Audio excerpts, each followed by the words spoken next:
कारखाने से बहुत देर से छुट्टी हुई थी और मरियम अपने घर जा रही थी। रात की तारीकी और सन्नाटा दिल चीर देने वाला था। खाली सड़क पर अचानक ही 3 आवारा लड़के मरियम का पीछा करने लगे। वो घबरा गई थी। वो तीनों लड़के उसकी तरफ चलते आ रहे थे। मरियम ने पागलों की तरह भागना शुरू कर दिया। वो तीनों लड़के उसे पकड़ना चाहते थे। फिर वो एक पेड़ के पीछे छिप गई, लेकिन नहीं जानती थी कि उस पेड़ पर एक अजीब साया है जो उसे लगातार देखे जा रहा है। मरियम एक गरीब खानदान से ताल्लुक रखती थी। उसकी माँ इंतहाई गरीब औरत थी और वो 5 बहन भाई थे। मरियम के पिता का इंतकाल हो गया था और मरियम एक कारखाने में काम करती थी।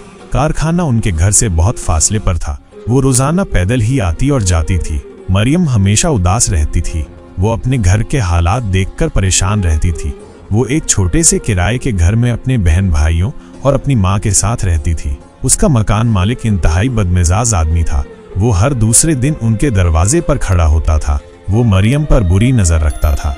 उसकी माँ से कहता कि अपनी बेटी मरियम का निकाह मुझसे कर लो और फिर मैं तुम्हारा किराया माफ कर दूंगा। लेकिन मरियम की माँ को ये बात गवारा न थी, क्योंकि वो मालिक मकान बहुत बड़ी उम्र का एक बूढ़ा इंसान था, जबकि मरियम अभी सिर्फ 18 साल की थी। जब वो कारखाने से वापस आ रही होती तो सड़क पर कुछ आवारा लड़के उसे देखते थे, लेकिन मरियम हमेशा दिन की रोशनी में तेज-तेज कदमों से चलते हुए घर पहुंच जाती थी। लेकिन एक दिन कारखाने में बहुत ज्यादा काम था और उसकी छुट्टी बहुत देर से हुई। सारी ही लड़कियां अपने वक्त पर घर चली गई थीं, लेकिन मरियम को पैदल ही घर जाना था। रात के 9 बजे बज गए थे और सड़क बिल्कुल सुनसान थी।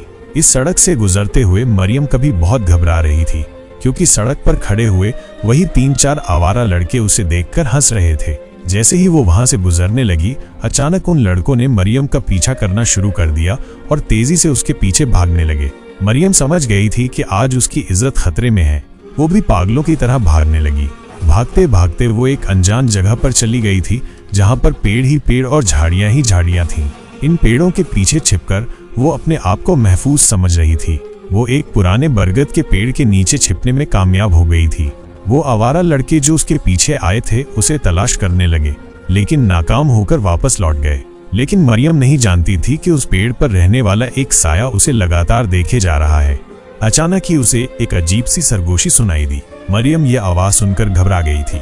वो चारों तरफ देखने लगी, लेकिन उसके पास सिवाय सन्नाटे और अंधेरे के कुछ भी नहीं था। जब उसे यकीन हो गया कि वो लड़के चले गए हैं, तब वो चुपके से उस पेड़ के पीछे से निकली थी। अचानक अंधेरे में चलते वो किसी से बुरी तरह टकराई थी। ये देखकर उसके पैरों तले से जमीन निकल गई कि सामने एक खूबसूरत नौजवान खड़ा था, जिसने सफेद रंग का लिबास पहन रखा था और वो अपनी खूबसूरत आंखों से मरियम को देख रहा था। मरियम उसे देखकर घबरा गई। वो ये समझ रही थी कि शायद ये भी कोई अवबाश नौजवान है जो उसकी इज्जत खराब करना चाहता है। लेकिन वो नौजवान मरियम से कहने लगा, मैंने उन लड़कों को भगा दिया है मारकर, वो जो तुम्हारा पीछा करते हुए यहाँ तक आए थे। ये सुनकर मरियम हैरान रह गई। फिर वो नौजवान कहने लगा, चलो मैं तुम्हें घर तक छोड़ देता हूँ। अब वो मरियम के पीछे आ रहा था। रात की तन्हाई और काले अंधेरे में मरियम को उस नौजवान का साथ बहुत अच्छा लग रहा था। वह उसे घर तक छोड़कर चला गया था। घर जाकर मरियम ने अपनी माँ को सारा वाकया सुनाया। उसकी माँ परेशान हो गई थी। फिर वो मरियम से कहने लगी कि अब वो उस रास्ते से ना आया करे।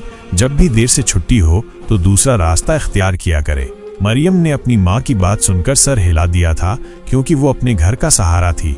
उसके कारखाने की तनख्वाह से ही उसके घर का गुजारा होता था। फिर दूसरे दिन वो काम पर चली गई और वापसी छुट्टी में उसने दूसरे रास्ते को इख्तियार किया था। लेकिन ये रास्ता एक वीरान जंगल से होकर गुजरता था। इस जंगल से गुजरते हुए अचानक ही मरियम को अपने पीछे कदमों की आहट सुनाई दी। वो इन आवाजों को सुनकर घबरा गई थी। जैसे ही पलटकर देखा तो पीछे कोई भी नहीं था। पेड़ों के सूखे पत्ते जमीन पर बिखरे थे और मरियम को ऐसे लग रहा था जैसे इन पत्तों के ऊपर उसके पीछे पीछे कोई चलता हुआ आ रहा है। कदमों की खामोश आहट उसका पीछा कर रही थी।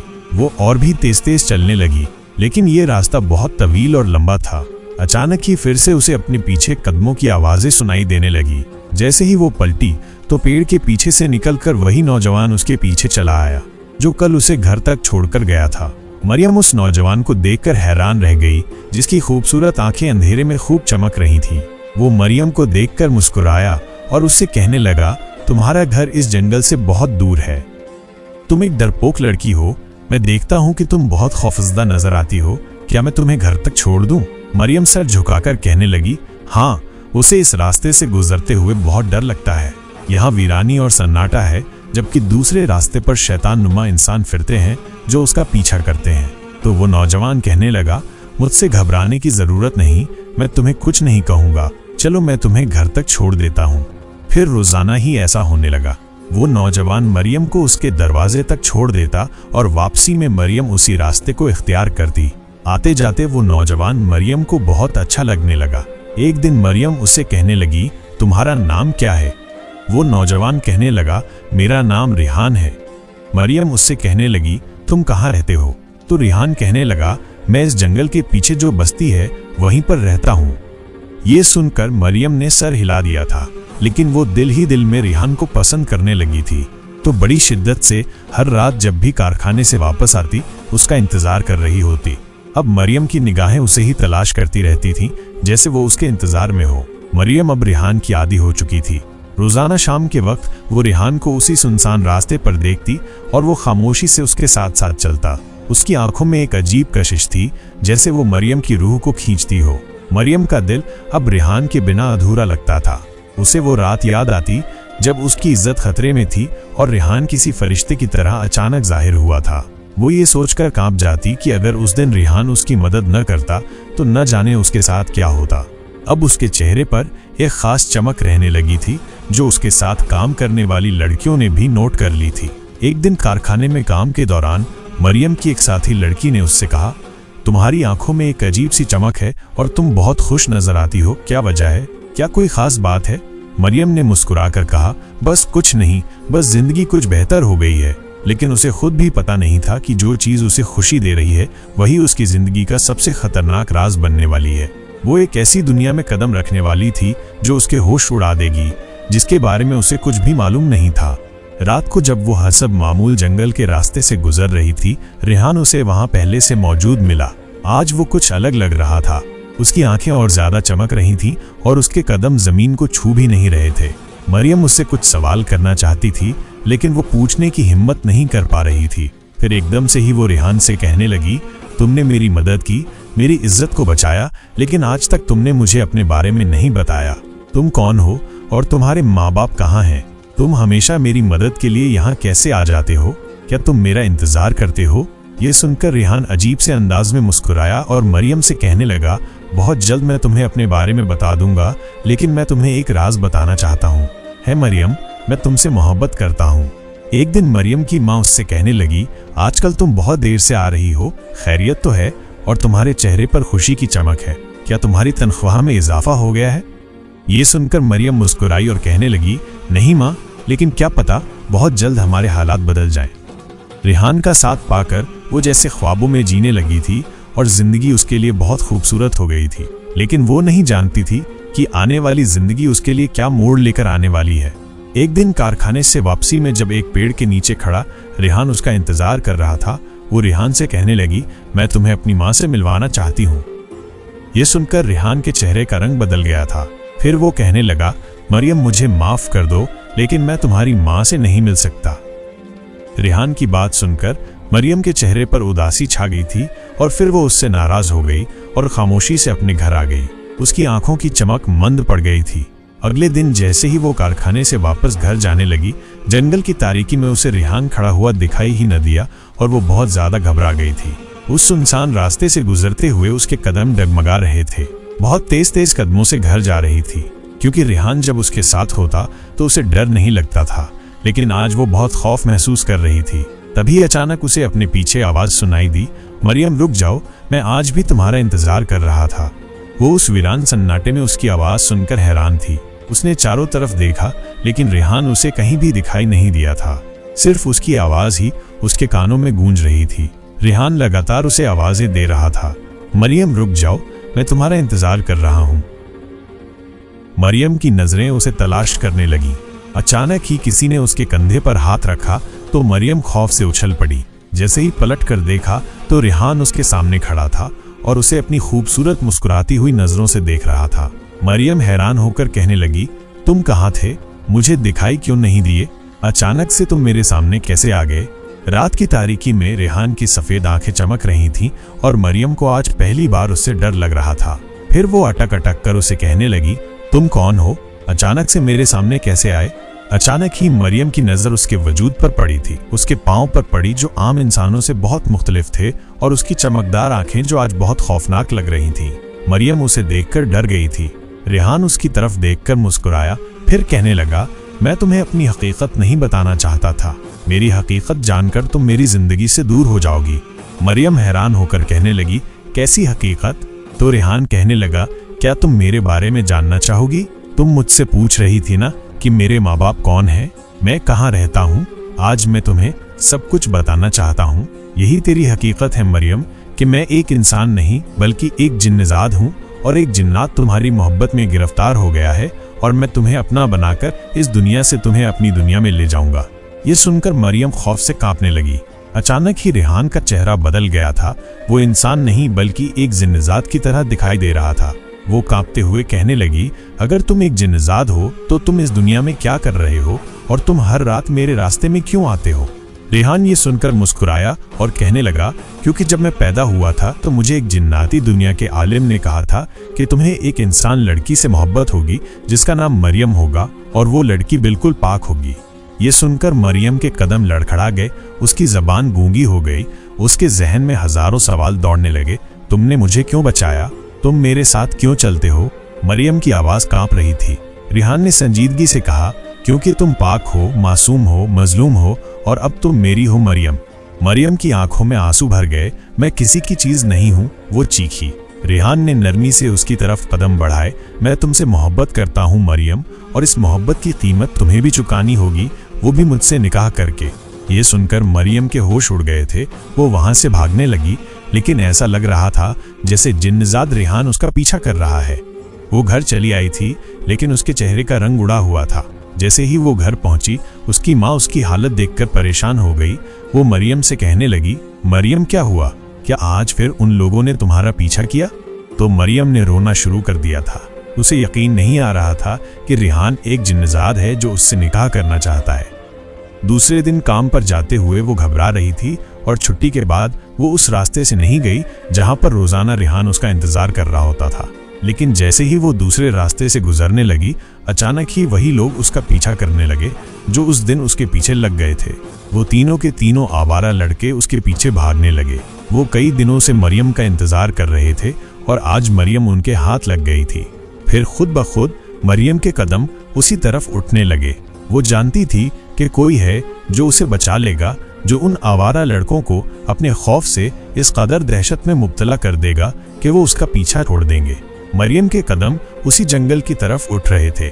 हर तरफ तारीकी थी। उस जंगल के घुप अंधेरे में मरियम भी एक पेड़ के पीछे छिप गई थी, लेकिन उन आवारा लड़कों के भागने की आवाजें उसके कानों में आ रही थीं। तभी उनके चीखने की आवाज सुनकर मरियम ने अपने दोनों कानों पर हाथ रख लिए थे। वो जान गई थी कि जिन्नजाद रेहान आ गया है उसे बचाने के लिए।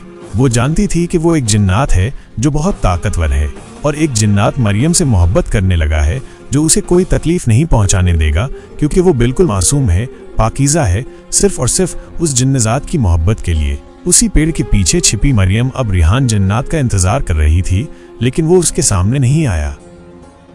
मरियम की आंखें उसे तलाश कर रही थीं, लेकिन वो न जाने कहां छिप गया था। तभी अचानक मरियम चिल्लाते हुए कहने लगी, तुम मेरे सामने क्यों नहीं आते रेहान? जिन्नात की आवाज उसके कानों में आई, जब तक तुम निकाह के लिए राजी नहीं होगी मैं तुम्हारे सामने नहीं आऊंगा, क्योंकि तुम भी मेरी मोहब्बत में गिरफ्तार हो गई हो। हमारी मोहब्बत इस दुनिया में एक अनोखा रंग लेकर आएगी, एक जिन्नजाद और एक इंसानी लड़की की मोहब्बत। क्या तुम भी मुझसे मोहब्बत करती हो? रेहान जिन्नजाद ने उससे पूछा। अब मरियम खामोश थी। थोड़ी देर बाद वो घर आ गई थी, लेकिन जैसे ही उसने घर में कदम रखा उसके पैरों तले जमीन निकल गई, क्योंकि सामने उसकी माँ नीचे जमीन पर बेहोश पड़ी थी और उसके छोटे भाई बहन अपनी माँ से लिपटे रो रहे थे। मरियम अपनी माँ की हालत देखकर बहुत परेशान हो गई थी। वो फौरन ही उसे एक सरकारी अस्पताल लेकर गई, जहाँ डॉक्टर ने उसे बताया, तुम्हारी माँ को एक बहुत खतरनाक बीमारी है, इसका इलाज कराना जरूरी है, वरना तुम्हारी माँ मर जाएगी। ये सुनते ही मरियम ने रोना शुरू कर दिया था, जबकि उसके छोटे भाई बहन घर में थे जो अपनी बड़ी बहन और माँ का इंतजार कर रहे थे। घर की हालत बहुत खराब थी। दूसरे दिन मरियम कारखाने भी नहीं जा सकी थी। वो अपनी बीमार माँ को वापस घर ले आई थी क्योंकि उसके पास इलाज के लिए पैसे नहीं थे। अगले दिन वो कारखाने गई और मालिक से कहने लगी कि मुझे कुछ पैसे चाहिए, मेरी माँ बीमार है, मैं जल्द ही ये पैसे अपनी तनख्वाह में कटवा लूंगी। कारखाने के मालिक ने गुस्सा किया और कहने लगा, मैं किसी को भी एडवांस तनख्वाह नहीं देता और वैसे भी तुम काम छोड़कर चली जाओ तो क्या भरोसा है। ये सुनकर मरियम ने रोना शुरू कर दिया था। माँ के इलाज के लिए उसे पैसों की जरूरत थी। फिर उस रात उस सुनसान और वीरान रास्ते से गुजरते हुए कोई उसका इंतजार कर रहा था। पेड़ के नीचे खड़ा हुआ वही जिन्नजात जो हमेशा मरियम का इंतजार करता था, लेकिन आज मरियम के चेहरे पर परेशानी थी। तभी वो रेहान जिन्नजात उसके सामने आया और उससे कहने लगा, मैं जानता हूँ कि तुम बहुत परेशान हो, मैं तुम्हारी मदद करना चाहता हूँ। तुम्हें पैसों की जरूरत है, मैं जानता हूँ। अगर तुम मेरी बात पर राजी हो जाओ तो मैं तुम्हारी सारी जरूरतें पूरी कर दूंगा। तुम्हारी जिंदगी इस दुनिया में बहुत ऐश से गुजरेगी, न सिर्फ तुम्हारी बल्कि तुम्हारे छोटे भाई बहनों और तुम्हारी माँ की भी। उसकी बात सुनकर मरियम खामोश थी, लेकिन वो एक जिन्नजात से कैसे निकाह कर सकती थी। लेकिन साथ ही वो इस बात पर भी परेशान थी कि उसे पैसों की जरूरत है और माँ का इलाज कराना जरूरी है। फिर वो जिन्नजात से कहने लगी, मैं तुम्हारी कौन सी ख्वाहिश पूरी कर सकती हूँ। ये सुनकर वो खौफनाक अंदाज में मुस्कुराया और मरियम से कहने लगा, मैं तुमसे निकाह करूंगा, क्योंकि जब मैं पैदा हुआ था तो मुझे एक जन्नती आमिल ने कहा था कि तुम्हारे एक लड़की से निकाह करना जरूरी है, वरना तुम्हारी सारी ताकतें जाया हो जाएंगी। इसलिए मैं तुमसे निकाह करना चाहता हूँ। इसके बाद तुम्हारी जिंदगी मेरे नाम हो जाएगी। फिर तुम दूसरे किसी इंसानी लड़के से शादी नहीं कर सकती। अगर तुम्हें ये शर्त मंजूर है तो मैं तुम्हें दौलत से मालामाल कर दूंगा। अपना सारा जन्नती खजाना मैं तुम्हें दे दूंगा। तुम्हारी ये दुनिया बहुत खूबसूरत हो जाएगी। मरियम चुपचाप उसकी बातें सुन रही थी। गरीबी ने उसके दिल से एक जिन्नजात का डर खत्म कर दिया था। हालात ने उसे यहाँ तक पहुँचा दिया था। शायद वो उस जिन्नजात की बात मानने पर मजबूर हो गई थी। अगले दिन लाल रंग का जोड़ा पहनकर वो उसी पेड़ के नीचे खड़ी थी। रेहान जिन्नात मरियम का इंतजार कर रहा था, क्योंकि उसे अपनी माँ के इलाज के लिए पैसों की जरूरत थी और अपने छोटे भाई बहनों के लिए एक अच्छी जिंदगी खरीदनी थी। तभी जिन नाजाद मरियम को अपनी दुनिया में ले गया। उसकी दुनिया बहुत खौफनाक थी। वो एक पुराने खंडहर नुमा घर में जा पहुंची थी, जहां बहुत सारी घंटियां भी लगी थी और एक अजीब सी लाल आंधी आई। देखते ही देखते मरियम की आंखों के सामने से सारा मंजर बदल गया। अब वो एक बड़े शानदार महल में मौजूद थी, जहां सारे ही जिन्नात थे। थोड़ी देर बाद रेहान और मरियम का निकाह हो गया। अब वो वापस अपनी दुनिया में लौट आई थी, लेकिन पलक झपकते ही मरियम की जिंदगी बदल गई थी। उसने अपनी बीमार माँ का इलाज भी करवा लिया और छोटे भाई बहनों के लिए एक खूबसूरत घर खरीद लिया। अब वो शहर में रहने लगी थी और उसने कारखाने में काम करना छोड़ दिया था, क्योंकि रेहान जिन्नात ने उसकी जिंदगी अपने नाम कर ली थी और उसे दौलत से मालामाल कर दिया था। फिर एक दिन मरियम की माँ उससे कहने लगी, अब मैं तुम्हारी शादी करना चाहती हूँ, क्योंकि तुम्हारी शादी की उम्र हो गई है। अब तुम्हारी छोटी बहन इस काबिल हो गई है कि वो घर के मामलात संभाल सके।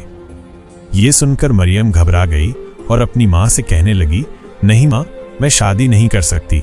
मेरी शादी का ख्याल अपने दिल से निकाल दें। मरियम की माँ उसकी बात सुनकर हैरान रह गई थी।